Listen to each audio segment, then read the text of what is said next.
สวัสดีสวัสดีผู้ปกครองทุกท่านสวัสดีพวกหลานสวัสดีสาวครูแน่โดยมื้อนี้วันหยังน้อพวกหลานว่ามื้อวานนี้วันพุธเนาะมื้อนี้วันหยังน้อมื้อนี้สิวันหยังน้อโดยมื้อนี้สิวันพฤหัสมื้อวานนี้วันที่2มื้อนี้ที่3เดือน6เดือนหยังน้อพวกหลานยังจื้อบ่โดย6เดือนมิถุนาปี2021เนาะมื้อนี้ก่อนจะเข้าบทเรียนซะครูจะพาพวกหลาน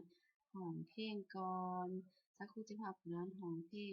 พักตำนินพวกหลานร้องพร้อมกันนำสาวครูเด้อพักตำนินใบเขียวเครือยาวสาวไปตามเด้อครูว่าและข้างล้างให้ดีไปออกไปแกงกินแล้วมีเหือมีแห้งขาก็แข็งแขนก็ใหญ่สนุกเต้นไก่ไปมาฮ่าฮ่าฮ่าฮ่าฮ่าฮ่าฮ่าฮ่าโดยกินได้ต่อไปมื้อนี้สาวครูจะพาพวกหลานเรียนวิชาภาษาลาวทวนคืนหัดอ่านเนาะทวนคืนหัดอ่านคือสาวครูเคยสอนพวกหลานผ่านมาแล้วเนาะหัดอ่านเนาะมื้อนี้เรามาทวนคืนนำกันยังจือบ่กออากะปออีปีกาปิกาปิพวกหลานฟังสักครู่อ่านก่อนเด้อต่อไปสักครู่จึงจะอ่านแล้วพวกหลานอ่านตามหลังสักครู่แล้วสักครู่จะให้พวกหลานอ่านเองท่ออาท่าสออีสีท่าสีท่าสีหมออ่างหมากอ้ออึหมากหมากต่ออีตีหม้อมือตีมือต่อไปพวกหลานอ่านตามหลังสาวครูเด้ออ่าน2เทื่อย้ำ2เทื่อเนาะกออากะปออีปีกาปิกาปิท่ออาท่าสออีสีท่าสีท่าสีหมออากหมากอ้อหมากหมากต่ออีตีหม้อมือตีมือดูมันนี้ต่อไป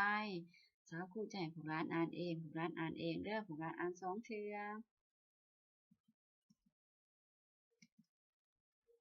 ขออากาขออีปีอ่านว่า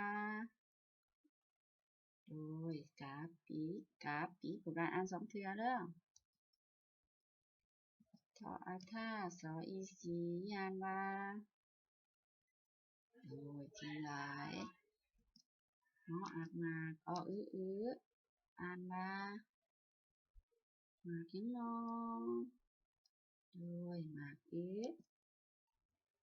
ต่ออีตีหม้อมืออ่านว่าโดยตีมือเก่งหลาย1 2 3ตัวเองแน่นี่ต่อไปพวกหลานอ่านพร้อมกันนำสาวครูเด้อขออากะปออีปีกาปิทออาท่าสออีสีท่าสีหมออากหมากอ้อหมาก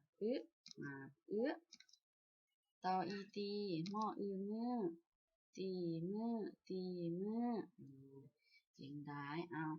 สำหรับบทเรียนเฮาก็หมดเพียงเท่านี้เนาะมื้อนี้สาวครูพาพวกหลานทวนคืนหัดอ่านเนาะคือบทเรียนเฮาเรียนผ่านมาเนาะสาวครูเอามาทวนคืนแล้วพวกหลานยังจื้อบ่ต่อไปสาวครูมีเวียกการมาให้พวกหลานอ่านคำรุ่นนี้เนาะให้พวกหลานอ่านแล้วให้พ่อแม่พวกหลานถ่ายคลิปเดี๋ยวส่งลงในกลุ่มเดี๋ยวสักครู่จะกวดเบิ่งเด้อพวกหลานอยู่บ้านกินข้าวหลายๆฟังความพ่อแม่บ่ดื้อเฮ็ดเวียกบ้านแก้เวียกบ้านเนาะสำหรับคลิปนี้หมดเพียงเท่านี้บ๊ายบาย